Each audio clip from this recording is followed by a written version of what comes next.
Setelah melihat ada seorang yang berdiri di belakangnya, yang bertanya adalah Sunan Kalijaga.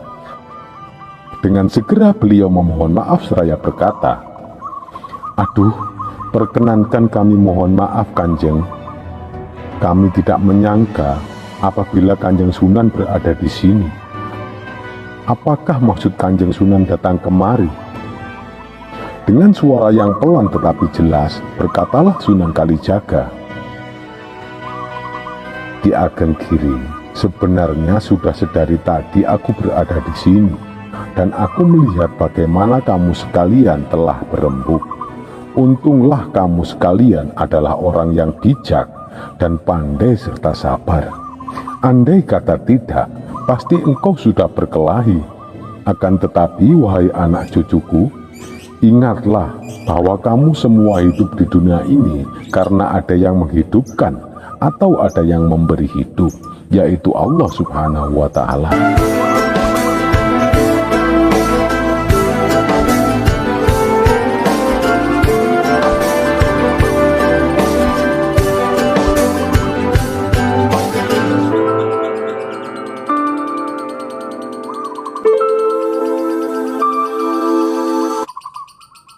Memang kereta waktu sebulan sekali lewat jalur tengah.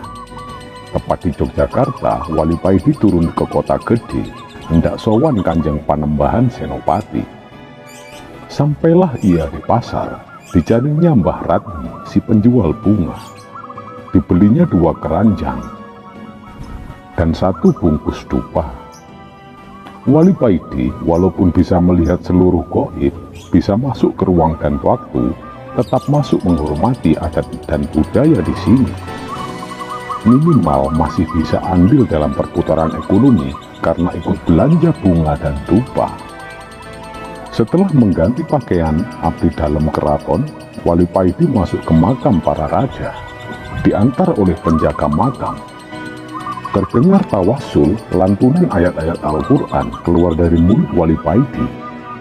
Diawali dari makam Ki Ageng Pamanahan, Panembahan Senopati, Kanjeng Ratu Retno Dumilah, Kanjeng Ratu Kalinyamat, Nyi Ageng Nis, Pangeran Joyoprono, Hadi Wijaya atau Karebet atau Jokatikir, Ki Juru Mertani, dan seterusnya. Setelah ziarah, Wali Paidi minta izin untuk masuk gerbang waktu sowan ingkang dalem Kanjeng Panembahan Senopati. Terbukalah gerbang ruang dan waktu dengan ditandai adanya guncangan akibat gesekan antar dimensi, atau orang menyebutnya lindu atau gempa dalam bahasa Indonesia. Samar-samar terlihat dari dalam tanah muncul cahaya kuning keemasan. Makin lama mendekat, semakin besar menyelimuti tubuh Wali Paidi. Terang menyilaukan, tidak ada yang bergerak kecuali cahaya dan kilatannya. Dan perlahan cahaya itu memudar. Sampailah Wali Paidi di depan pendopo. Disambutnya Wali Paidi oleh 4 prajurit dan katanya sudah ditunggu di dalam. Sungkeman, ramah-ramah adat Jawa pun dilakukan. Setelah ramah tamah dan lain-lain, Wali Paidi menyampaikan hajatnya jauh-jauh menembus ruang dan waktu. Karena senjata pemusnah ini, ya, senjata pemusnah, hanya menanyakan dan meminjam tombak baru kelinting yang konon tuahnya mengandung nuklir aktif tanpa sumbu. Itu ada penjelasan ilmiahnya. Ternyata tombak baru kelinting mempunyai nuklir. Mengapa senjata-senjata itu harus dipinjam oleh Wali Paidi? Ya, karena sudah banyak pemburu yang mencarinya, dan pemburu tombak baru kelinting, keris setan kober, tombak Kiai Pleret, tombak Patmayoni, dan beberapa benda antik lainnya yang mereka diutus oleh tokoh-tokoh politik baik dalam negeri maupun luar negeri, dan beberapa jenderal dan pejabat penting ikut berburu benda tersebut.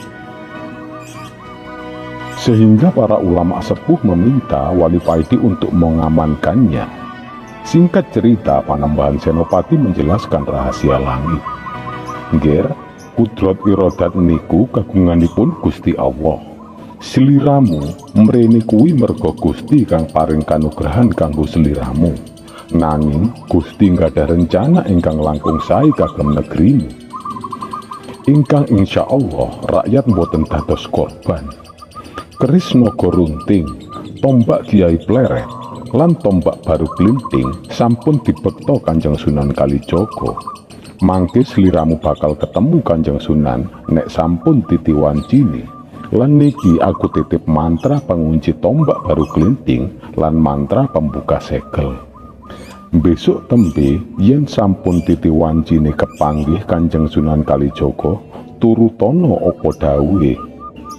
Lantas siapakah Panembahan Senopati dan Ki Ageng Pamanahan? Sebelum kita bahas Panembahan Senopati, kita bahas ayahandanya dulu, yaitu Kiai Ageng Pamanahan.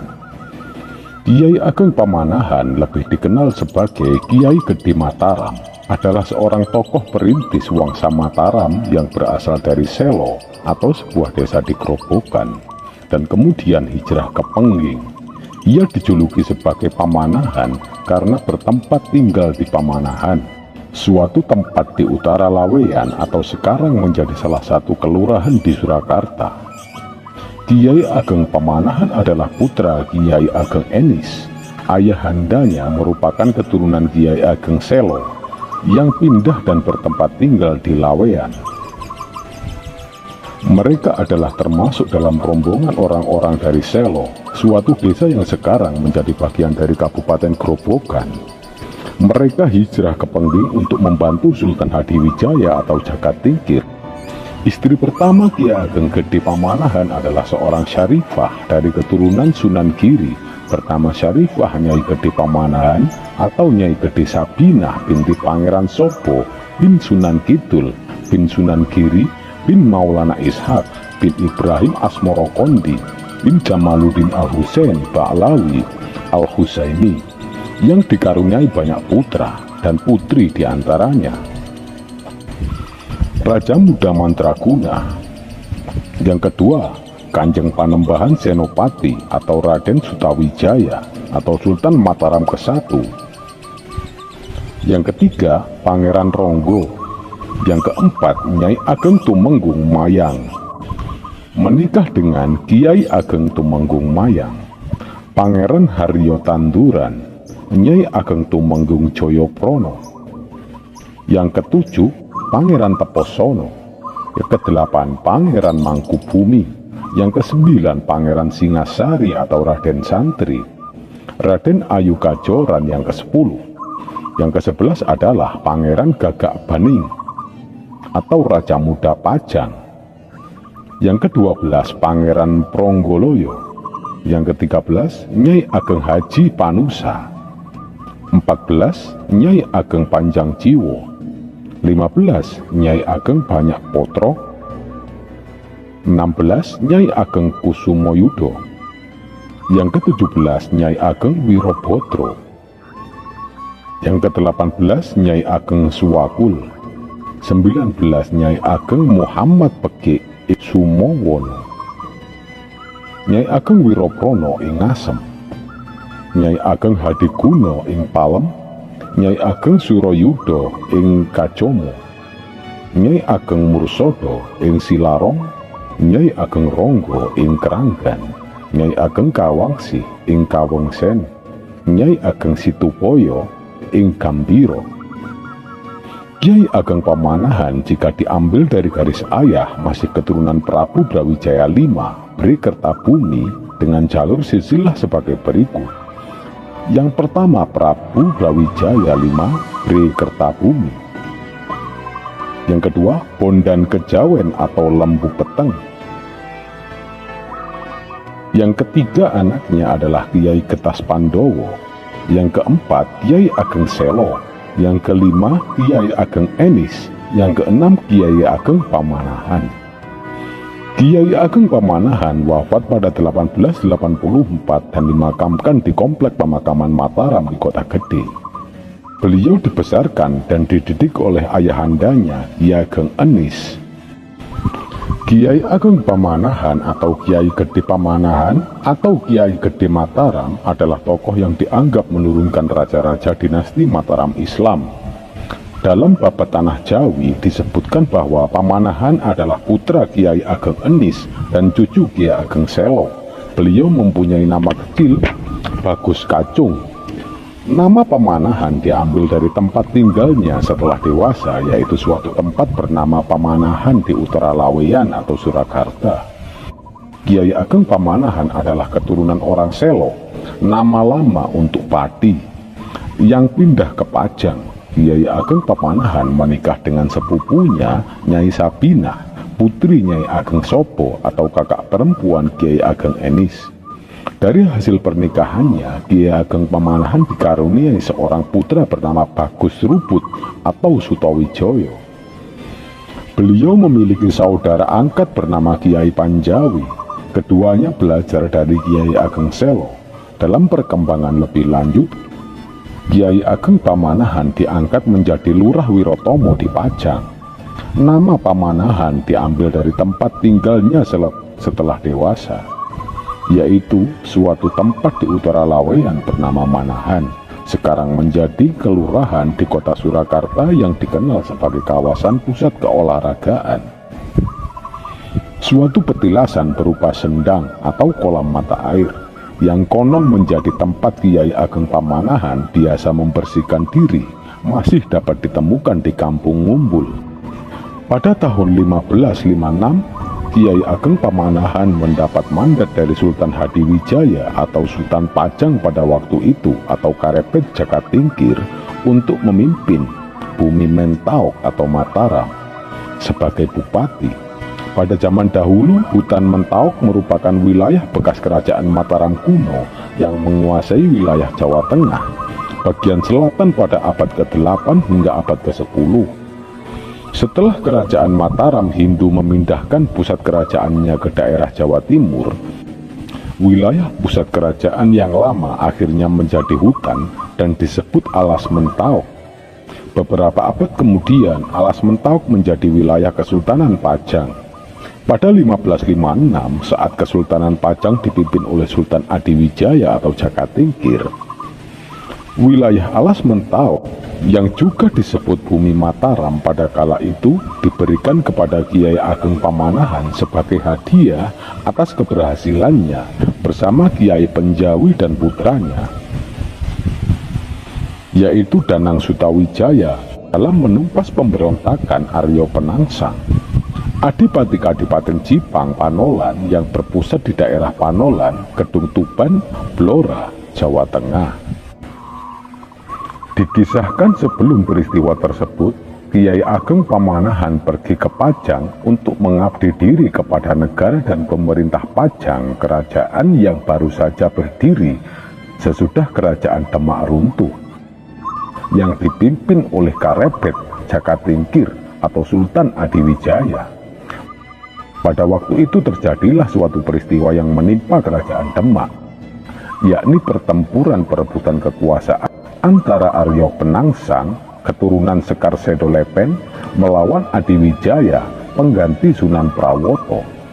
Dalam pertempuran itu, Aryo Penangsang mengalami kekalahan, dan Adiwijaya atau Jakatingkir keluar sebagai pemenang.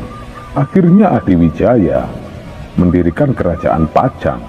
Pada waktu pertempuran itu terjadi, Ki Ageng Pamanahan adalah tokoh perang yang membantu dan menentukan kemenangan di pihak Pajang. Dalam peperangan melawan Aryo Penangsang tersebut, Kiai Ageng Pamanahan dibantu oleh saudara angkatnya, Kiai Panjawi dan anak laki-lakinya yang bernama Sutawijaya. Dalam pertempuran itu akhirnya Aryo Penangsang mati terbunuh, sehingga tahta kerajaan tetap berada di tangan Adiwijaya. Dengan kemenangan yang gemilang itu, Kiai Ageng Pamanahan mendapat anugerah dari Sultan Pajang, yaitu berupa tanah di bumi Mentaok atau sisa peninggalan Mataram kuno.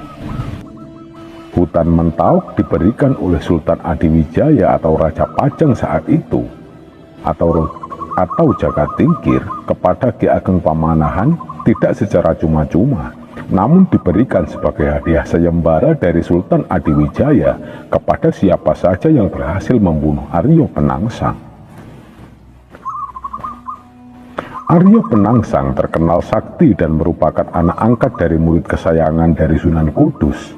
Perang tanding antara Danang Sutawijaya atau Ki Ageng Pamanahan dan Arya Penangsang terjadi di pinggir Sungai Bengawan Solo. Selanjutnya perang tanding tersebut dimenangkan oleh Danang Sutawijaya yang berhasil membunuh Arya Penangsang dengan menggunakan tombak Kiai Pleret. Tombak pemberian Sunan Kalijaga sesaat sebelum Danang Sutawijaya berangkat perang tanding melawan Arya Penangsang. Setelah peperangan, Kiai Ageng Pamanahan, Kiai Jurumertani, dan Ki Ageng Penjawi menyusun strategi supaya nama Sutawijaya tidak disebut dalam laporan. Hingga akhirnya Sultan Hadiwijaya memberikan penghargaan Kadipaten Pati kepada Kiai Penjawi dan memberi bumi hutan Mentauk kepada Kiai Ageng Pamanahan. Perjuangan belum selesai. Beberapa tahun kemudian Sultan Adiwijaya memberikan bumi Pati kepada Kiai Penjawi. Bumi hutan Mentauk belum juga diberikan kepada Kiai Ageng Pamanahan. Kiai Ageng Pamanahan sempat kecewa dengan sikap Sultan Adiwijaya atau Jagatingkir yang terpengaruh oleh ramalan Sunan Giri III. Ramalan tersebut mengatakan bahwa jika bumi hutan Mentauk diberikan kepada Kiai Ageng Pamanahan, bumi hutan Mentauk akan menjadi sebuah kerajaan besar yang akan menurunkan raja-raja di tanah Jawa. Selanjutnya atas bantuan Sunan Kalijaga, bumi Mentauk akhirnya diberikan oleh Sultan Adiwijaya kepada Kiai Ageng Pamanahan. Setelah serah terima wilayah alas Mentauk atau hutan Mentauk dilakukan oleh Sultan Adiwijaya kepada Kiai Ageng Pamanahan, Ki Ageng Pamanahan dan Ki Jurumertani kemudian membuka alas Mentauk yang saat itu berupa hutan lebat menjadi sebuah desa yang makmur. Desa di alas Mentauk tersebut selanjutnya diberi nama Mataram dan berstatus sebagai tanah perdikan atau swatantra atau daerah bebas pajak. Seiring berjalannya waktu, wilayah alas Mentauk semakin berkembang. Penduduknya bertambah dan menjadi sebuah daerah yang makmur yang akhirnya berubah menjadi sebuah kerajaan, yaitu Mataram. Perubahan itu terjadi setelah putra Ki Ageng Pamanahan yang bernama Bagus Ruput atau Sutawijaya. Sutawijaya memerintah menjadi raja menggantikan Raja Pajang. Raden Sutawijaya lah yang pada akhirnya menurunkan raja-raja yang memerintah daerah-daerah di tanah Jawa. Beliau menjadi orang pertama dari dinasti Mataram yang menguasai Kesultanan Mataram sebagai panembahan Senopati.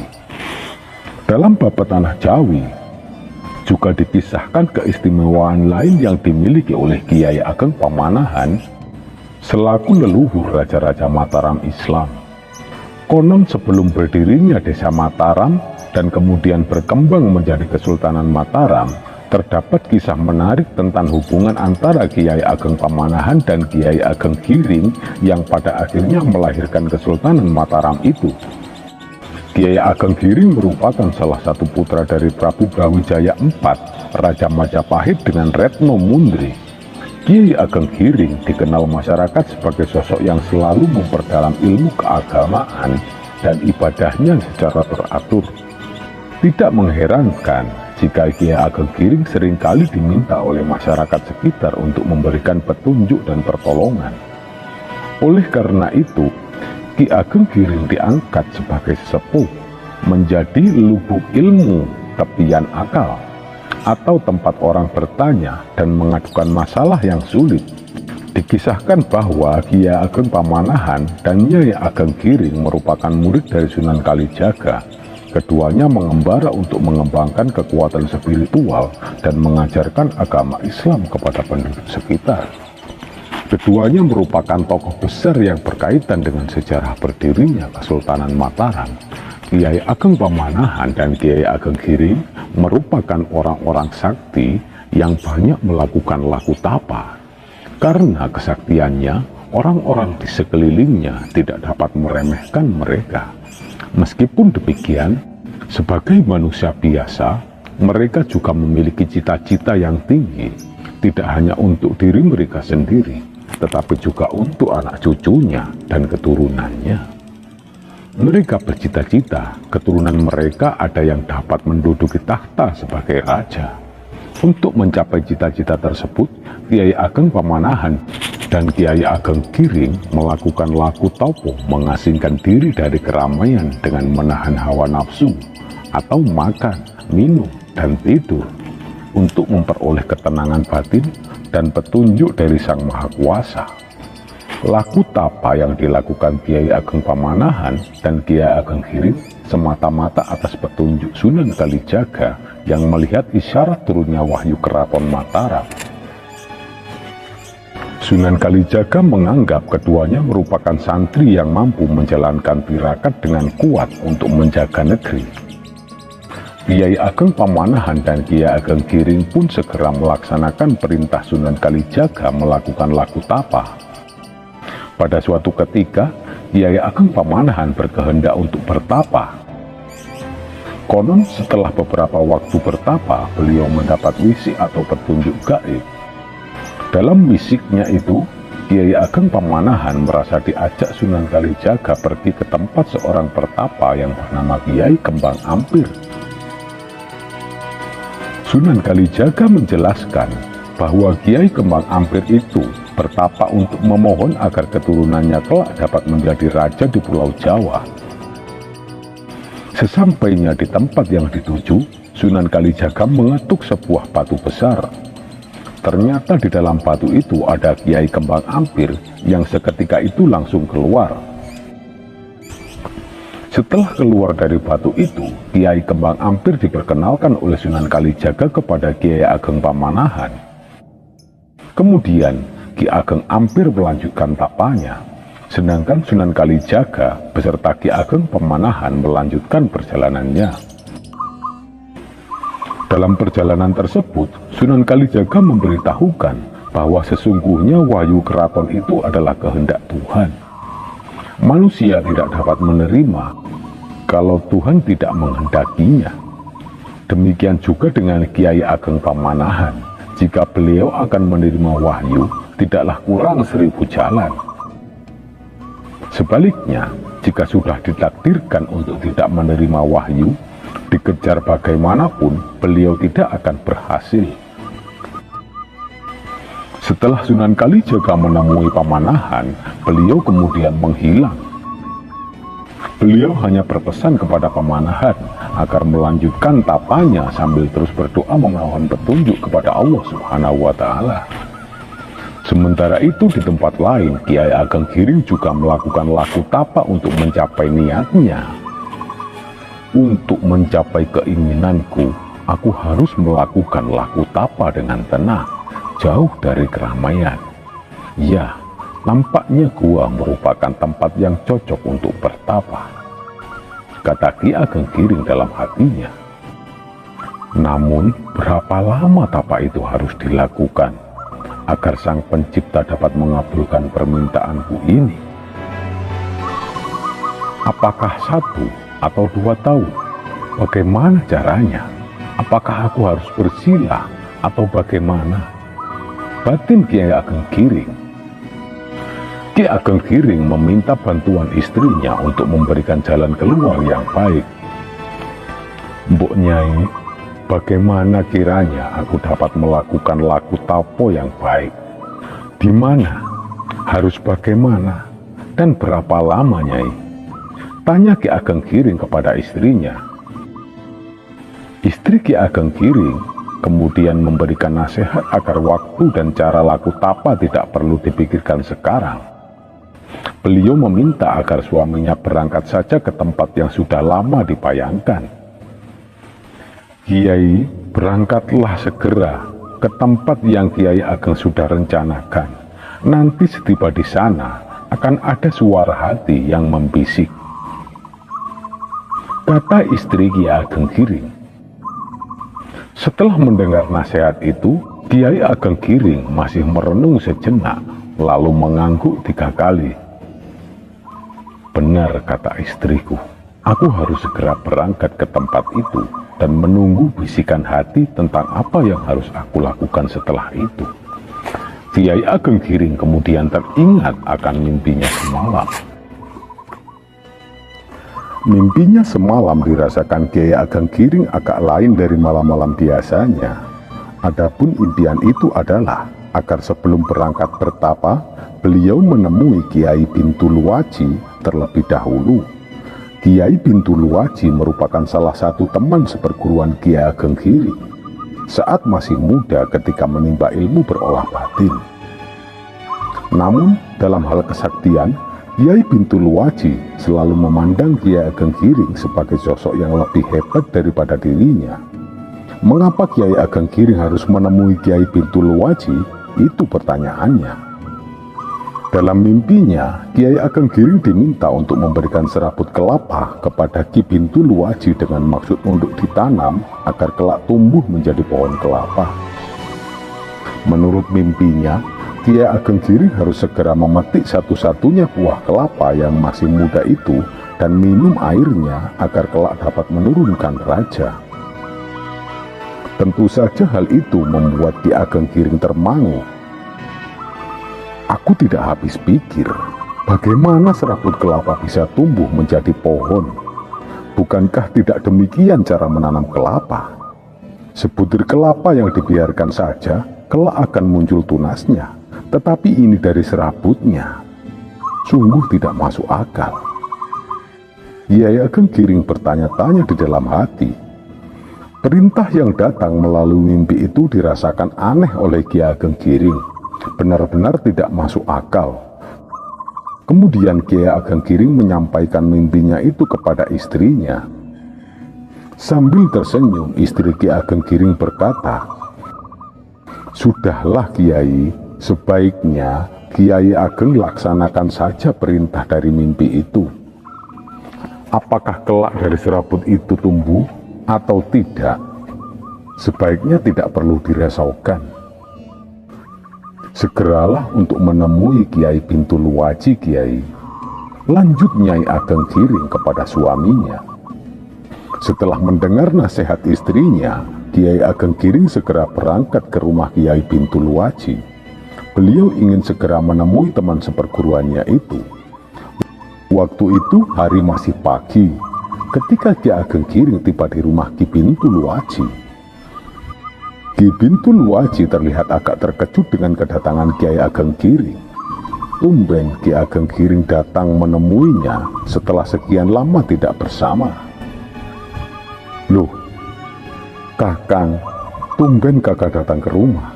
tanya Ki Bintuluaji sambil mempersilahkan tamunya masuk ke dalam rumah dan duduk di atas balai-balai. Ki Bintuluaji segera memanggil istrinya dan memberitahukan bahwa Kiai Ageng Giring datang. "Nyai, Nyai, kesini sebentar. Ini kita kedatangan tamu agung, Kiai Ageng Giring, Nyai," teriak Ki Bintuluaji memanggil istrinya. Alangkah bersukacitanya Nyai Bintuluaji melihat kedatangan Kiai Ageng Giring. Beliau segera menyambutnya dan segera menawarkan minuman dan ubi rebus yang beliau masak. "Selamat datang Ki, terima kasih telah sudi bertandang ke gubuk kami," sambut Nyai Bintuluaji. "Kebetulan Ki, saya tadi memasak ubi rebus. Ini masih hangat dan sepertinya nikmat untuk disantap pagi ini. Bukankah begitu Kakang Bintuluaji?" tutur Nyai Bintuluaji kepada suaminya. "Betul Nyai, tolong buatkan kopi untuk menemani ubi rebus itu," pinta Ki Bintuluaji kepada istrinya.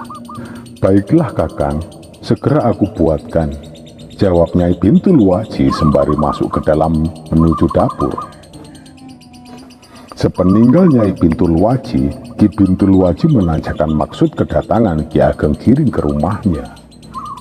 Tampaknya ada sesuatu yang penting sehingga Ki Ageng bertandang ke gubuk kami ini, tanya Ki Bintuluaji. "Benar, begini Adi Bintuluaji. Aku hendak bertapa. Lama, mungkin tidak dalam hitungan minggu atau bulan. Akan tetapi mungkin hitungan tahun atau beberapa tahun. kata Ki Ageng Giring memulai maksudnya. Kemudian Ki Ageng Giring menyerahkan seonggok serabut kelapa kepada Ki Bintul Waji. "Apa ini, Ki? Maksudnya apa?" tanya Ki Bintul Waji penuh penasaran kepada Ki Ageng Giring. "Sudahlah, jangan kau tanyakan tentang hal ini. Lakukan saja apa perintahku. Tanamlah serabut kelapa ini. Kelak serabut ini akan tumbuh menjadi sebatang pohon kelapa. Pohon itu akan berbuah sebutir. Jagalah pohon itu. Jangan sampai ada orang yang berani mengusik pohon itu, apalagi berani memetik buah kelapanya," pinta Ki Ageng Giring. "Baiklah, Ki, tetapi sebentar. Ada yang mengganjal di benakku tentang serabut kelapa ini, Kakang Ki Ageng Giring. Apakah mungkin dari serabut kelapa yang ditanam akan tumbuh menjadi sebuah pohon?" tanya Ki Bintul Waji. "Itulah Ade Bintul Waji, aku juga tidak tahu. Akan tetapi demikianlah perintah yang datang melalui mimpiku. Tolong Ade Bintul Waji, aku mohon kau dapat melakukannya untukku. Aku mohon tanamlah serabut kelapa ini," pinta Ki Ageng Giring. Akhirnya Ki Bintul Waji menuruti apa yang diperintahkan oleh Ki Ageng Giring, saudara seperguruannya yang lebih tua itu. Setelah maksud dan tujuannya tersampaikan, Ki Ageng Giring berpamitan dengan Ki Bintul Waji dan istrinya. Sepeninggal Ki Ageng Giring, Ki Bintul Waji termenung. Tidak habis pikir tentang permintaan Ki Ageng Giring yang tidak masuk akal itu. Bagaimana mungkin dari seonggok serabut kelapa yang ditanam akan tumbuh menjadi kelapa? Aneh, benar-benar aneh dan tidak masuk akal. Belum pernah aku mendengar orang yang menanam pohon kelapa dari serabut kelapa. Batin Ki Bintul Waji ketika mencoba untuk mencerna kembali permintaan Ki Ageng Giring. Sang istri melihat sang suami yang tampak berpikir dan kebingungan. Nyai Bintul Waji bertanya, "Ada apa, Kakang? Tampaknya ada sesuatu yang membuat Kakang bingung." "Permintaan Ki Ageng Giring yang membuat aku bingung, Nyai. Ki Ageng Giring memintaku menanam serabut kelapa agar kelak tumbuh menjadi pohon kelapa. Permintaan yang aneh bukan? Dan tidak masuk akal menurut aku. Bagaimana aku bisa melakukannya, Nyai?" kata Ki Bintul Waji. "Sudahlah, turuti saja permintaan Ki Ageng Giring, Kang," kata Nyai Bintul Waji. Ki Bintul Waji pun menjalankan dengan penuh semangat. Bahkan beliau berdoa kepada Sang Pencipta, Allah Subhanahu wa Ta'ala. Beliau berharap bahwa apa yang diimpikan oleh Ki Ageng Giring benar-benar terjadi. Selang beberapa hari keanehan terjadi. Setelah serabut kelapa ditanam, dari bawah tanah mulai tampak tunas yang timbul di permukaan tanah. Makin lama makin tinggi. Seiring waktu, Ki Bintul Waji pun rajin merawatnya. Bahkan malam hari menjelang tidur, Ki Bintul Waji selalu menyempatkan diri melihat pertumbuhan tunas kelapa tersebut. Lambat laun tunas itu menjadi pohon. Pohon itu terlihat menjulang tidak terlalu tinggi, tapi mulai berbuah yang merupakan buah satu-satunya. Ketika buah itu mulai besar, muncullah Ki Ageng Giring. Kedatangan Ki Ageng Giring yang tiba-tiba membuat Ki Bintul Waji terkejut, karena beliau tidak menyangka kedatangannya. Yang lebih mengejutkan lagi, Ki Ageng Giring segera memanjat pohon dan memetik buah kelapa itu. "Ki Ageng, janganlah kau panjat pohon kelapa itu. Bukankah kau sudah memerintahkan bahwa tak seorang pun boleh memetiknya, dan aku selama ini telah menjaganya?" teriak Ki Bintul Waji. Akan tetapi Ki Ageng tidak memperdulikan teriakan Ki Bintul Waji. Beliau terus memanjat dan akhirnya memetik buah kelapa satu-satunya di pohon tersebut. Setelah dipetiknya buah kelapa itu, beliau tidak langsung menjatuhkan buah kelapa itu sebagaimana biasanya orang-orang memetik buah kelapa. Dengan hati-hati dibawanya buah kelapa itu dengan cara dibungkus pada kain sarung yang diikatkan pada pinggangnya. Setelah memperoleh buah kelapa tersebut, Ki Ageng Giring segera turun dari pohon dan bergegas pulang. Tidak dihiraukan lagi teriakan Ki Bintuluaji yang memanggilnya. Ki Ageng Giring segera menuju dapur. Beliau segera meletakkan buah kelapanya itu di atas pogo atau almari yang digunakan untuk menyimpan perkakas dapur orang-orang desa. Pada saat bersamaan, Ki Ageng Giring teringat akan bisikan gaib yang beliau dengar saat bertapa bahwa beliau harus meminum air kelapa itu sampai habis sekali teguk. Sampai habis? Bagaimana bisa? Aku tidak biasa minum sebanyak itu, kecuali dalam keadaan sangat haus. Bagaimana caranya? Gumam Ki Ageng Giring. Akhirnya Ki Ageng Giring menemukan sebuah cara agar beliau dapat minum air kelapa muda itu dengan sekali teguk. Keesokan harinya, Ki Ageng Giring berencana untuk bekerja keras di ladang tanpa membawa bekal minuman ataupun makanan agar sepulang dari ladang, beliau merasakan haus yang sangat amat. Dengan demikian beliau berharap dapat menghabiskan air kelapa itu dengan sekali teguk. Keesokan harinya berangkatlah Ki Ageng Giring ke ladang untuk bekerja keras dengan harapan agar beliau merasa sangat haus dan dapat segera diminum air kelapa muda bertuah yang kemarin sudah disiapkannya itu. 1 jam setelah Ki Ageng Giring pergi, datanglah Ki Ageng Pamanahan yang terlihat sangat kehausan. Ketika melihat hal tersebut, Nyai Ageng Giring bergegas membuatkan minuman. Nyai Ageng Giring pun menuju ke dapur. Namun rupanya Ki Ageng Pamanahan tidak kuasa menahan rasa hausnya tatkala dilihatnya buah kelapa muda di atas pogo. Dekat pintu masuk dapur, Ki Ageng Pamanahan segera menyusul di belakang Nyai Ageng Giring, mengambil kelapa muda tersebut dan segera meminumnya. Apa yang dilakukan Ki Ageng Pamanahan itu tentu saja membuat Nyai Ageng Giring terkejut. Sementara itu, setelah seharian bekerja keras di ladang, Ki Ageng Giring bergegas pulang. Sesampainya di rumah, beliau segera menuju ke pogo untuk mengambil air kelapa muda. Hal itu memang dia sengaja dengan maksud agar dapat menghabiskan air kelapa muda yang telah tersedia di atas pogo sejak tadi pagi. Beliau ingin segera meminum dan menghabiskan air kelapa muda yang bertuah itu. Harus habis, tak boleh tersisa sedikit pun, ujarnya dalam hati. Namun betapa kecewanya Ki Ageng Giring ketika mendapati kelapa muda tadi sudah tidak berisi. Mungkin sudah dipindah ke tempat lain oleh istriku, gumamnya. Segera Ki Ageng Giring bertanya kepada istrinya, "Mbok Nyai, mana kelapaku tadi? Bawa kemari, Nyai. Cepatlah, aku haus sekali," teriak Ki Ageng Giring kepada istrinya. Nyai Ageng yang mendengar teriakan suaminya tadi segera mendekat dengan diiringi perasaan takut dan badan menggigil. Dengan suara tersendat-sendat beliau berkata, "Ki, ampuni aku Ki, mohon maaf. Tadi pagi Ki Ageng Pamanahan datang kemari untuk meminta air. Beliau tidak sabar menantiku buatkan minuman.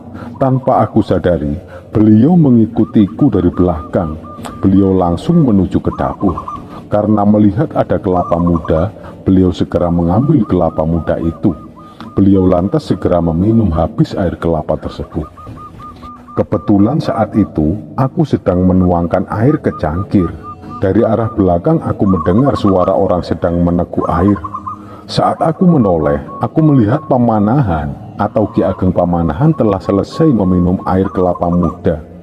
Kemudian beliau meletakkan kembali kelapa muda yang kosong itu di atas pogo. Aku berpikir, pasti nantinya aku akan dimarahi Ki Ageng atas kejadian tersebut. Demikian juga kukatakan kepada Pamanahan bahwa beliau juga pasti akan dimarahi oleh Ki Ageng. Akan tetapi, seketika itu Ki Ageng Pamanahan mengatakan bahwa segala sesuatu yang akan terjadi akibat perbuatannya itu akan dihadapinya. Termasuk semua dosa akan ditanggungnya sendiri. Oleh karena itu, terserahlah kepada Ki Ageng Giring sekarang. Aku hanya pasrah. Terserah Ki Ageng akan memberi hukuman apa atas kelalaianku itu, katanya Ki Ageng Giring seraya menyerah. Spontan wajah Ki Ageng Giring menjadi merah padam setelah mendengar penuturan istrinya tersebut. Ki Ageng Giring yang kembali dari ladang hanya dapat meratapi ketika mendapati air kelapa muda bertuah yang beliau petik sudah tidak ada lagi. Ternyata Ki Ageng Pamanahanlah yang telah meminum air kelapa muda tersebut. Setelah mendengar perkataannya Ageng Giring, Ki Ageng Giring merasa seakan hancur hatinya, sedih dan sangat kecewa. Lalu beliau terdiam. Sebagai seorang yang memiliki kelebihan, beliau pun mengetahui takdir. Sudah takdir Tuhan bahwa Ki Ageng Pamanahanlah yang akan menurunkan raja-raja yang kelak akan menguasai tanah Jawa. Dengan langkah lebar, beliau mengejar Ki Ageng Pamanahan yang belum terlalu jauh perginya.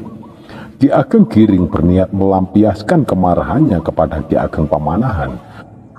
Namun apa yang terjadi sungguh tidak disangka-sangka. Setelah keduanya bertemu, perasaan marah dan dendam Ki Ageng Giring kepada Ki Ageng Pamanahan pupus sudah. Ki Ageng Giring tidak kuasa lagi melampiaskan amarahnya. Dengan perasaan haru, beliau mengusap dada seraya mengulurkan tangan untuk berjabat tangan dengan Ki Ageng Pamanahan sambil berkata, "Selamat wahai engkau Pamanahan, mungkin sudah menjadi takdir Tuhan. Engkaulah yang akan beruntung mendapatkan wahyu." Ki Ageng Pamanahan dengan cepat memotong pembicaraan Ki Ageng Giring dengan berkata, "Kakang Ageng, apa maksud Kakang Ageng berkata demikian itu? Aku menjadi bingung dan tidak mengetahui maksud pembicaraan Kakang. Apa pula yang Kakang maksudkan bahwa aku mendapatkan wahyu?" Kemudian Ki Ageng Giring melanjutkan pembicaraannya. Jangan kura-kura dalam perahu, pura-pura tidak tahu. Kita sama-sama menjadi panutan masyarakat di daerah ini, dan kita selalu dihormati dan disegani oleh masyarakat. Oleh karena itu, janganlah kita saling membuat kecewa pihak lain. Kita tidak bersikap terus terang dan apa adanya. Ki Ageng Pamanahan masih belum mengetahui apa yang dimaksud oleh Ki Ageng Giring. Karena melihat Ki Ageng Pamanahan kebingungan, Ki Ageng Giring lalu memutuskan untuk menceritakan masalah kelapa muda yang bertuah tadi sambil berkata, "Baiklah Pamanahan, akan aku jelaskan. Aku akan menceritakan kepadamu tentang kelapa muda yang telah kau minum tadi. Beberapa waktu sebelumnya, ketika aku akan menyadap air nira, tiba-tiba aku mendengar suara gaib dari sebatang pohon kelapa yang hanya berbuah sebiji. Suara gaib itu menyebutkan bahwa barang siapa yang akan meminum air kelapa dari pohon tadi dan dapat habis sekali minum, beliau akan dapat menurunkan raja-raja di Pulau Jawa ini." Setelah mendengar cerita itu, Ki Pamanahan tercengang dan terheran-heran. Beliau pun berkata, "Sungguh keajaiban dunia, dan aku yang telah meminum air kelapa tadi. Kalau demikian, apakah aku akan menurunkan raja-raja di Jawa ini, Kakang?" "Maaf Kakang, tampaknya engkau tidak berkenan. Maafkan atas kelancanganku," kata Ki Ageng Pamanahan dengan terbata-bata.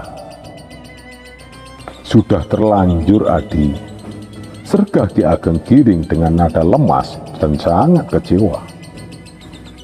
"Sebenarnya air kelapa tersebut merupakan wahyu yang telah aku upayakan dengan laku tapa yang sangat sulit untuk mendapatkan kemuliaan bagi anak cucuku kelak di kemudian hari," katanya lebih lanjut untuk menegaskan, "Wahyu Keraton Mataram yang aku peroleh itu berwujud air kelapa muda tersebut," lanjut Ki Ageng Giring. Dengan berbesar hati, akhirnya Ki Ageng Giring berkata lagi, Adi, barangkali semua ini memang telah ditakdirkan Allah, sehingga aku harus rela anak cucumu lah yang kelak akan menjadi penguasa tanah Jawa ini. Ki Ageng Pamanahan kemudian menjawab, "Aduh Kakang Giring, aku mohon maaf. Aduh Kakang Giring, aku mohon maaf karena ketidaktahuanku dan kelancanganku ini.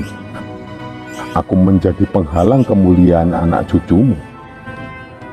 Kemudian Ki Ageng Giring menjawab, "Aku tidak akan memarahimu.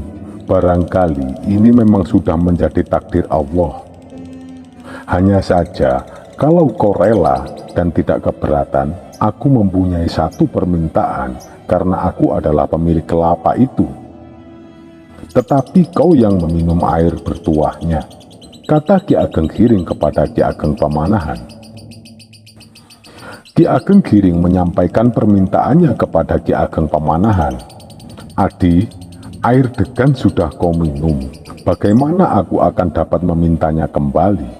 Sudahlah, permintaanku begini saja. Kelak keturunanku akan bergantian dengan keturunanmu dengan menjadi raja di tanah Jawa. Keturunanmu sekali, kemudian bergantian dengan keturunanku sekali," ujar Ki Ageng Giring. Setelah mendengar kata-kata Ki Ageng Giring itu, Ki Ageng Pamanahan hanya diam saja. Ki Ageng Pamanahan tidak menghendaki hal tersebut. Ketika melihat itu, Ki Ageng Giring segera mendesak seraya berkata, "Kalau kau tidak membolehkan bergantian, ya sudahlah, 2 keturunanmu lalu 1 keturunanku. Demikian seterusnya." Ki Ageng Pamanahan tetap diam dengan perbandingan 3:1 itu. 4:1, 5:1, 6:1. Permintaan Ki Ageng Giring yang demikian itu diajukan sampai yang ke-6 kalinya. Ki Ageng Pamanahan tetap terdiam. Dengan sikap yang demikian itu, Ki Ageng Giring semakin mengetahui bahwa sesungguhnya di dalam hatinya Ki Ageng Pamanahan tidak rela apabila masalah keturunan itu diminta. Sekali lagi Ki Ageng Giring berusaha mengajukan permintaan kepada Ki Ageng Pamanahan. "Adi, bagaimana kalau keturunan yang ke-7 yang akan bergantian menjadi raja tanah Jawa?" Ki Ageng Giring hanya dapat pasrah dan memupus takdir bahwa Ki Ageng Pamanahan rupanya lebih unggul dalam kualitas rohani sehingga dipilih oleh Sang Pencipta untuk menjadi raja di tanah Jawa. Dengan sikap yang tenang akhirnya berkatalah Ki Ageng Pamanahan, "Wahai Kakang Ageng Giring, aku dalam hal ini tidaklah dapat memberikan jawaban. Bagaimana baiknya kelaklah. Aku tidak dapat mengetahuinya, namun aku rela dengan permintaan Kakang agar setelah keturunanku yang ke-7 nanti, anak cucu Kakang ikut mukti wibowo. Untuk itu maafkanlah aku Kakang. Dan lihatlah wahai Kakang, siapakah yang ada di belakang." Ketika mendengar jawaban itu, Ki Ageng Giring menoleh ke belakang. Alangkah terkejutnya hati Ki Ageng Giring setelah melihat ada seorang yang berdiri di belakangnya yang bertanya adalah Sunan Kalijaga. Dengan segera beliau memohon maaf seraya berkata, "Aduh, perkenankan kami mohon maaf Kanjeng. Kami tidak menyangka apabila Kanjeng Sunan berada di sini. Apakah maksud Kanjeng Sunan datang kemari?" Dengan suara yang pelan tetapi jelas, berkatalah Sunan Kalijaga, "Ki Ageng Giring, sebenarnya sudah sedari tadi aku berada di sini, dan aku melihat bagaimana kamu sekalian telah berembuk. Untunglah kamu sekalian adalah orang yang bijak dan pandai serta sabar. Andai kata tidak, pasti engkau sudah berkelahi. Akan tetapi, wahai anak cucuku, ingatlah bahwa kamu semua hidup di dunia ini karena ada yang menghidupkan atau ada yang memberi hidup, yaitu Allah Subhanahu wa Ta'ala. Siapakah yang mengatur? Bukankah Tuhan yang mengatur? Nah, Kalau kamu sudah yakin dan percaya bahwa di dunia ini semuanya sudah diatur oleh Tuhan, seharusnya kau, wahai Giring, tidaklah engkau meminta wahyu dan kebahagiaan yang akan diberikan oleh Tuhan kepada Pamanahan. Ketika mendengar nasihat itu, Ki Ageng Giring terdiam dan tertunduk kepalanya. Setelah selesai mendengarkan apa yang dikatakan Sunan Kalijaga, berkatalah Ki Ageng Giring, "Mohon maaf Kanjeng Sunan, saya sudah mengerti apa yang Kanjeng Sunan maksudkan. Saya akan melaksanakan semua perintah Sunan." Setelah mendengar perkataan Ki Ageng Giring yang ikhlas atas menerima takdir tersebut, Sunan Kalijaga tiba-tiba menghilang. Dengan hati yang lega, berkatalah Ki Ageng Pamanahan kepada Ki Ageng Giring, "Kakang Ageng Giring, kita sama-sama kawan. Tidak ada gunanya kita berselisih dalam masalah ini. Marilah ini kita serahkan semuanya kepada Allah. Dan apa yang akan terjadi nanti hanyalah atas kehendak dan takdirnya." Betul, Ki. Marilah kita saling bersaudara dan berteman. Apa yang akan terjadi nanti, kita tidak akan mengetahuinya. Kalau toh keturunanmu yang akan menjadi raja di tanah Jawa, itu semua sudah merupakan karunia dan nikmat dari Allah. Kami yakin bahwa semua itu semata-mata kehendaknya. Beliau yang menentukan, sahut Ki Ageng Giring. Sepeninggal Sunan Kalijaga dan Ki Ageng Pamanahan, Ki Ageng Giring merasa masghul hatinya. Baginya, kesempatan menjadi Raja Mataram pupus sudah. Tinggal harapan panjang yang barangkali bisa dinikmati oleh generasi ketujuh beliau. Beliau sudah banyak merenung untuk memupus takdir di pinggir sungai yang kini dikenal masyarakat dengan nama Kali Gowang. Dinamai Kali Gowang karena hatinya terluka, gowang atau kecewa, atas kegagalannya memperoleh wahyu Keraton Mataram. Manusia hanyalah bisa berusaha, tetapi Allah jugalah yang akan menentukan. Dengan dasar itu, Ki Ageng Giring tidaklah merasa kecewa dan iri hati akan kebahagiaan yang diterima oleh Ki Ageng Pamanahan. Bukti kebenaran ramalan Kanjeng Sunan Kalijogo, Panembahan Senopati akhirnya lahir sekitar tahun 1520-an. Beliau adalah putra Kiai Ageng Pamanahan dan Syarifah Sabina dan masih cicit Sunan Giri. Beliau dilahirkan di daerah Selo, Grobogan dengan nama Raden Bagus Dananjoyo. Ada yang menyebut Raden Bagus Ruput. Beliau juga memiliki nama-nama panggilan lainnya, di antaranya Panembahan Senopati, Raden Bagus Dananjoyo, Danang Sutowijoyo, Raden Ngabehi Loring Pasar, Raden Ngabehi Salering Peken, Riseng Sutowijoyo, Panembahan Sedo ing Kajenar, Raden Bagus Ruput. Panembahan Senopati jika diambil dari garis ayah masih keturunan Prabu Brawijaya V Brikertabumi dengan jalur silsilah sebagai berikut: Prabu Brawijaya V Brikertabumi, Bondan Kejawen atau Lembu Peteng, Kiai Getas Pandowo, Kiai Ageng Selo, Kiai Ageng Enis, Kiai Ageng Pamanahan, Panembahan Senopati. Panembahan Senopati jika diambil dari garis ibu, beliau masih keturunan Nabi Rasulullah Shallallahu Alaihi Wasallam atau yang disebut dengan Syarifah, dengan jalur silsilah sebagai berikut. Yang pertama Nabi Muhammad Shallallahu Alaihi Wasallam, Sayyidah Fatimah Az-Zahra atau Ali bin Abi Thalib, Al-Imam Al-Husain. Yang keempat Ali Zainal Abidin. Yang kelima Muhammad Al-Bakir. Yang keenam Ja'far As-Shadiq. Yang ketujuh Al-Imam Ali Al-Uraidi. Yang kedelapan Al-Imam Muhammad An-Naqib. Yang kesembilan Al-Imam Isa Ar-Rumi. Yang kesepuluh Ahmad Al-Muhajir. Yang ke-11 Sayyid Abdullah atau Ubaidillah. Yang ke-12 Sayyid Alwi. Yang ke-13 Sayyid Muhammad. Yang ke-14 Sayyid Alwi. Yang ke-15 Sayyid Ali Kholik Kosang. Yang ke-16 Sayyid Muhammad Sohaib Mirbat. Yang ke-17 Sayyid Alwi Amil Fakih. Yang ke-18 Sayyid Abdul Malik Asmarkan.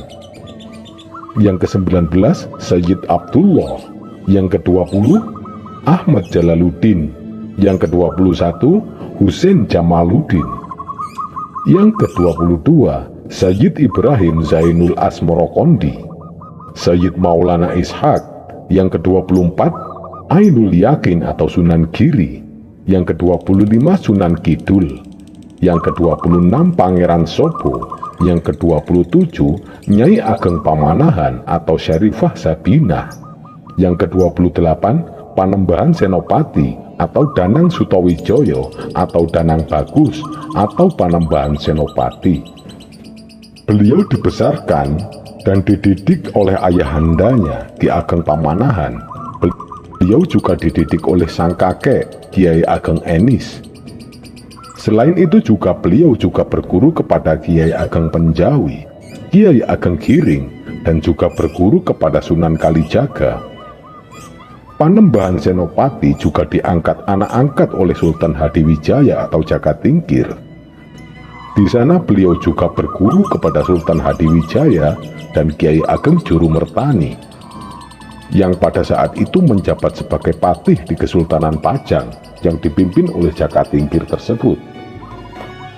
Daftar-daftar guru beliau adalah Kiai Ageng Pamanahan, Sultan Hadiwijaya atau Jakatingkir, Sunan Kalijaga, Kiai Ageng Enis, Kiai Ageng Panjawi, Kiai Ageng Jurumertani, Kiai Ageng Giring.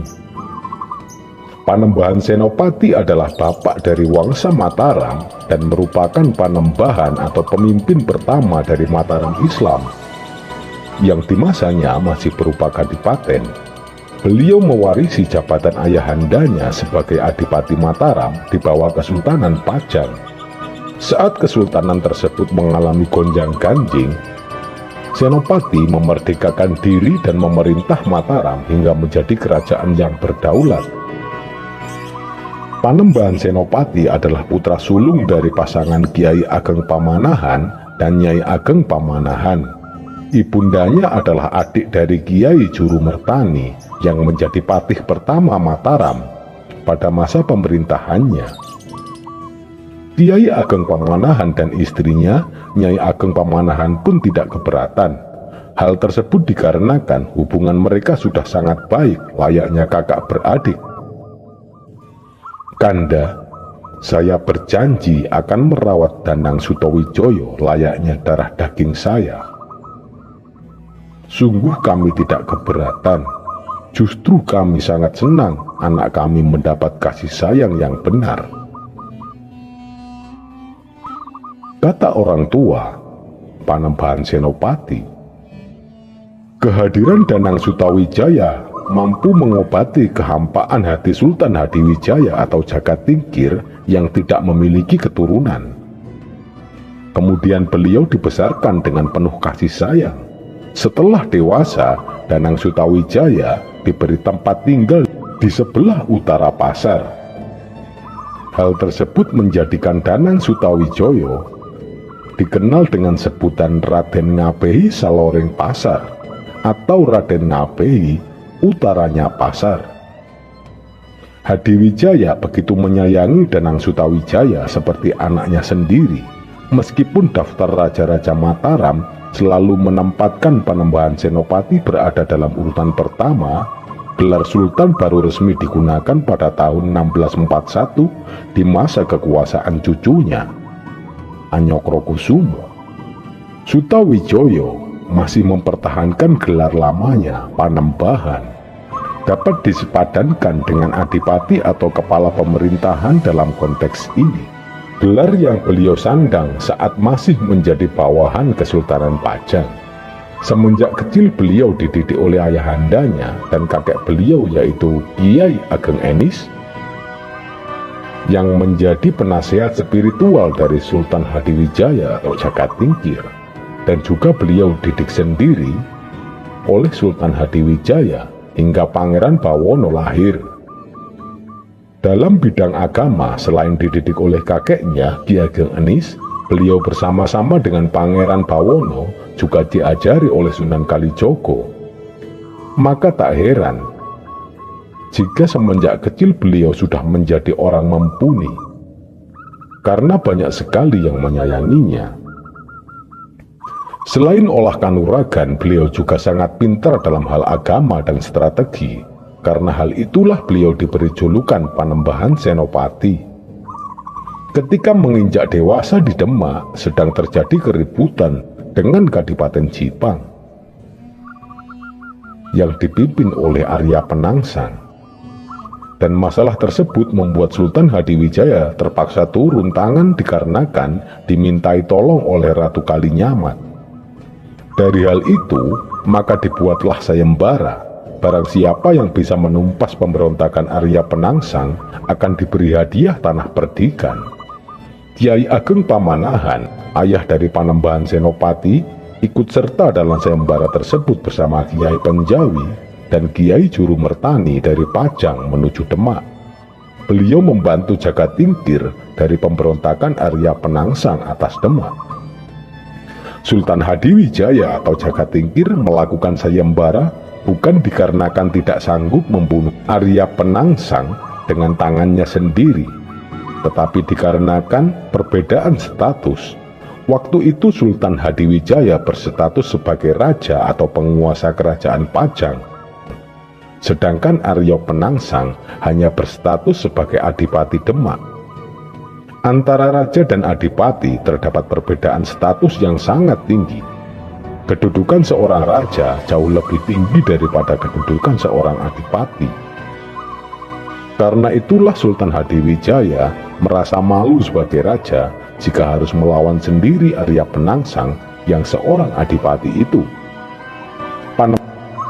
Panembahan Senopati yang juga anak angkat Sultan Hadiwijaya ikut serta membantu ayahandanya Ki Ageng Pamanahan dalam sayembara melawan Arya Penangsang. Karena Hadiwijaya mengkhawatirkan putra angkatnya turut dalam melaksanakan tugas tersebut, beliau memberikan bantuan pasukan Pajang untuk membantunya berperang. Perang antara pasukan Pajang melawan Arya Penangsang terjadi di dekat Bengawan Sore. Berkat siasat cerdik yang disusun Kiai Juru Mertani, Arya Penangsang berhasil ditumpas di tangan Panembahan Senopati. Sebenarnya Panembahan Senopati yang berhasil membunuh Arya Penangsang, akan tetapi dikarenakan sebelumnya ada ramalan dari Sunan Prapen bahwa Mataram akan menjadi kerajaan besar setelah Pajang, maka oleh Kiai Juru Mertani dilaporkan kepada Sultan Hadiwijaya bahwa yang berhasil menumpas pemberontakan adalah Kiai Ageng Pamanahan dan Kiai Ageng Penjawi. Hal ini dilakukan untuk menutupi keberhasilan Panembahan Senopati, agar kelak tidak dipersulit oleh Sultan Hadiwijaya. Atas keberhasilan tersebut, Kiai Ageng Penjawi diberikan tanah perdikan di daerah Pati, dan Kiai Ageng Pamanahan atau putra dari Kiai Ageng Enis dan cucu Kiai Ageng Selo diberi imbalan daerah Mataram, yaitu daerah hutan Mentau atau sekitar kota gede Yogyakarta, untuk dijadikan tempat pemukiman yang baru. Pemberian tanah di daerah Mataram oleh Hadiwijaya atau Jaga Tingkir kepada Kiai Ageng Pamanahan seakan menjadi bumerang bagi perkembangan Kesultanan Pajang sendiri. Karena Mataram setelah diberikan oleh Kiai Ageng Pamanahan dan seharusnya menjadi wilayah bagian dari Kerajaan Pajang, dan seharusnya menjadi wilayah bagian di Kesultanan Pajang, justru menjadi wilayah yang lebih maju. Kiai Ageng Pamanahan yang kemudian juga dikenal dengan sebutan Kiai Gede Mataram, dalam waktu singkat mampu membuat Mataram beserta rakyatnya maju. Kiai Ageng Pamanahan berjanji setia kepada Sultan Hadiwijaya yang memberinya izin mendirikan tanah perdikan atau kadipaten di Mentau yang saat itu masih merupakan wilayah selatan Pajang. Sepeninggal Kiai Ageng Pamanahan tahun 1584, Sutawijaya atau Ki Ageng Pamanahan menggantikan kedudukannya sebagai pemimpin Mataram, bergelar Senopati Ingologo, yang artinya panglima di medan perang. Pada tahun 1576, Ngabehi Wilamarta dan Ngabehi Wuragil dari Pajang tiba untuk menanyakan kesediaan Mataram. Mengingat Senopati sudah lebih dari setahun tidak menghadap Sultan Hadiwijaya. Panembahan Senopati saat itu sibuk berkuda di desa Lipura. Seolah tidak peduli dengan kedatangan kedua utusan tersebut. Namun kedua pejabat senior itu pandai menjaga perasaan Sultan Hadiwijaya melalui laporan yang mereka susun. Panembahan Senopati memang ingin menjadikan Mataram sebagai kerajaan merdeka. Beliau sibuk mengadakan persiapan, baik yang bersifat material maupun spiritual, misalnya membangun benteng, melatih tentara, sampai menghubungi penguasa Laut Kidul dan Gunung Merapi. Panembahan Senopati juga berani membelokkan para mantri pamajengan dari Kedu dan Bagelen yang hendak menyetor pajak ke Pajang. Para mantri itu bahkan berhasil dibujuknya sehingga menyatakan sumpah setia kepada Senopati. Sultan Hadiwijaya resah mendengar kemajuan anak angkatnya. Ia pun mengirim utusan menyelidiki perkembangan Mataram. Yang diutus adalah Arya Pamalak Tuban, Pangeran Bawono, dan Patih Monconegoro. Semuanya dijamu dengan pesta oleh Senopati. Hanya saja sempat terjadi perselisihan antara Raden Rangga atau putra sulung Senopati dengan Arya Pamalak, tapi oleh Pangeran Bawono dilaporkan bahwa hal itu terjadi karena ketidaksengajaan. Pada tahun 1582, seorang keponakan Danang Sutawijaya atau Panembahan Senopati yang tinggal di Pajang, bernama Pangeran Pabelan atau putra Tumenggung Mayang dengan adik perempuan Danang Sutawijaya dihukum mati karena berani menyusup ke dalam keraton Putri Kesultanan Pajang untuk menemui Ratu Sekar Kedaton atau Putri Sultan Hadiwijaya yang memiliki kecantikan dan kebaikan hati yang luar biasa. Ayah Pangeran Pabelan yang bernama Tumenggung Mayang pun ikut dijatuhi hukuman, dibuang ke daerah Semarang karena diduga ikut membantu Pangeran Pabelan. Ibu Pangeran Pabelan yang merupakan adik perempuan Danang Sutawijaya atau Panembahan Senopati meminta bantuan ke Mataram. Maka dari itu, Danang Sutawijaya berniat untuk mencegah pasukan Kesultanan Pajang di tengah perjalanan dari Kesultanan Pajang menuju Semarang yang membawa Tumenggung Mayang. Akhirnya utusan Mataram berhasil mencegah pasukan Kesultanan Pajang membawa Tumenggung Mayang ke Semarang. Karena kebetulan di saat yang sama terjadi peristiwa alam, yaitu meletusnya Gunung Merapi. Peristiwa inilah yang mengakibatkan stigma yang berbentuk bahwa Danang Sutawijaya melakukan pemberontakan terhadap Kesultanan Pajang. Keberhasilan utusan Mataram berhasil mencegah pasukan Kesultanan Pajang membawa Tumenggung Mayang ke Semarang ini menjadi akhir dari pemerintahan dari Sultan Hadiwijaya. Kampanye militer yang dilakukan Senopati setelah mangkatnya Sultan Hadiwijaya atau Jagatingkir adalah pendudukan daerah-daerah Brangwetan yang banyak melepaskan diri dari Pajang. Persekutuan Adipati Brangwetan dipimpin Surabaya sebagai kadipaten terkuat. Pasukan mereka berperang melawan pasukan Mataram di Mojokerto, namun dapat dipisah utusan Kesunanan Giri. Selain Pajang dan Demak yang sudah dikuasai Mataram, daerah Pati juga sudah tunduk serta damai. Pati saat itu dipimpin Adipati Pragola, putra Kiai Penjawi. Kakak perempuannya, Waskita Jawi, menjadi permaisuri Senopati, bergelar Kanjeng Ratu Mas. Hal itu membuat Pragola menaruh harapan bahwa Mataram kelak akan dipimpin keturunan kakak perempuannya itu.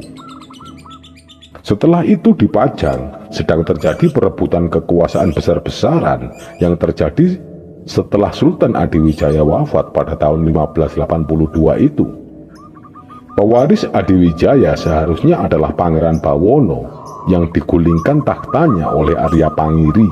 Arya Pangiri adalah menantu Sultan Adiwijaya yang menjadi Adipati Demak pada tahun 1583 dan menyingkirkan Pangeran Bawono. Sejak saat itu Mataram mulai melepaskan kekuasaannya dari Pajang. Di bawah Panembahan Senopati, Mataram mulai melancarkan kampanye militer melawan Pajang. Panembahan Senopati memang ingin menjadikan Mataram sebagai kerajaan yang merdeka. Beliau sibuk mengadakan persiapan, baik yang bersifat material maupun spiritual. Selain daripada itu, Pangeran Bawono kemudian bersekutu dengan Panembahan Senopati karena pemerintahan Arya Pangiri dinilai sangat merugikan rakyat Pajang. Perang antara Pajang melawan Mataram pun terjadi dengan akhir kekalahan Arya Pangiri. Pangeran Bawono akhirnya diangkat menjadi Raja Pajang. Hanya berselang 1 tahun, Pangeran Bawono menjadi Raja Pajang. Beliau menyerahkan kekuasaan sepenuhnya Kesultanan Pajang kepada Mataram, dikarenakan jiwa beliau lebih memilih karena ulama menyebarkan dakwah agama Islam daripada menjadi penguasa. Dan beliau berwasiat agar Pajang bergabung dengan Mataram. Panembahan Senopati ditunjuk untuk menggantikan posisinya. Pajang sendiri kemudian menjadi bawahan Mataram. Akhirnya ditunjuk Pangeran Gagak Bening menjadi adipati, tak lain adalah adik Senopati sendiri. Danang Sutawijaya atau Panembahan Senopati akhirnya mampu menjadikan kerajaan Mataram sebagai kerajaan yang memiliki kekuasaan penuh. Danang Sutawijaya memproklamirkan Mataram sebagai kerajaan Islam yang berdiri sendiri dan menggunakan gelar Panembahan Senopati Khalifatul Sayyidin Panatogomo. Semenjak itulah Danang Sutawijaya dikenal dengan nama Panembahan Senopati. Dengan ibu kota kerajaan berada di kota gede, Panembahan Senopati berkeinginan menjadikan kerajaan Mataram sebagai tonggak kerajaan di Jawa. Perluasan wilayah kekuasaan kerajaan Mataram pun kemudian dilakukan ke sebagian Jawa Tengah. Di antaranya Mataram, Pajang, dan Demak, serta di sebagian Jawa Timur, Madiun. Maka sejak tahun 1586, Senopati menjadi raja pertama Mataram bergelar Panembahan. Ia tidak memakai gelar sesuhunan atau sultan karena menghormati Sultan Adiwijaya dan Pangeran Bawono. Pusat pemerintahannya terletak di kota gede. Pada tahun 1590, gabungan pasukan Mataram, Pajang, Pati, dan Demak bergerak menyerang Madiun. Adipati Madiun adalah Ronggo Jumeno atau putra bungsu Sultan Trenggono yang telah mempersiapkan pasukan besar menghadang penyerangannya. Melalui siasat yang cerdik, Madiun berhasil ditundukkan. Ronggo Jumeno melarikan diri ke Surabaya. Ronggo Jumeno setelah mengalami kekalahan kemudian mengandalkan putrinya yang cantik yaitu Retno Dumila untuk membuat siasat mengalahkan Panembahan Senopati. Bujuk rayu Senopati yang berwajah tampan dan tegap untuk menaklukkan hati Retno Dumila, karena Senopati datang ke Madiun bukan untuk menaklukkan melainkan untuk mempersatukan darah Mataram dan darah Demak agar dapat menjadi kerajaan yang bersatu. Retno Dumila sebagai seorang wanita terhormat tidak mau menyerah kepada bujuk rayu Senopati dan perlu membuktikan bahwa Senopati unggul dalam peperangan. Setelah terbukti Panembahan Senopati, akhirnya Retno Dumila menyerah dan dipersunting oleh Panembahan Senopati. Dari kisah Panembahan Senopati dan Retno Dumila itulah diciptakan sebuah tari yang bernama Tari Bedoyo, Bedah Madiun. Pada tahun 1591 terjadi konflik suksesi di Kediri sepeninggal Pangeran Mas. Setelah Pangeran Mas wafat, Pangeran Surabaya menempatkan Ratu Jalu sebagai penguasa di Kediri. Tindakan itu ternyata menimbulkan kekecewaan keluarga Pangeran Mas. Saudara Pangeran Mas yang bergelar Senopati Kediri terusir posisinya oleh adipati baru bernama Ratu Jalu, hasil pilihan Surabaya. Senopati Kediri kemudian diambil sebagai anak angkat oleh Senopati dan dibantu merebut kembali tahta Kediri. Pada tahun 1595, Adipati Pasuruan berniat tunduk secara damai pada Mataram, namun dihalang-halangi panglimanya yang bernama Ronggo Kaniten. Ronggo Kaniten dapat dikalahkan oleh Panembahan Senopati dalam sebuah perang tanding. Beliau kemudian ditumpas sendiri oleh Adipati Pasuruan, yang kemudian mengatakan tunduk kepada Mataram. Pada tahun 1600, terjadi pemberontakan Adipati Pragola dari Pati. Pemberontakan ini dipicu oleh pengangkatan Retno Dumilah, Putri Madiun sebagai permaisuri kedua Senopati. Perang kemudian terjadi di dekat Sungai Dengkeng, di mana pasukan Mataram dipimpin oleh Panembahan Senopati sendiri dan berhasil meredamkan pemberontakan itu. Panembahan Senopati meninggal dunia pada tahun 1601 saat berada di desa Kajenar, kemudian diberi gelar sebagai Panembahan Sedo ing Kajenar atau Panembahan yang meninggal di Kajenar, dan dimakamkan di makam Hastono Tirto Ageng, Kota Gede.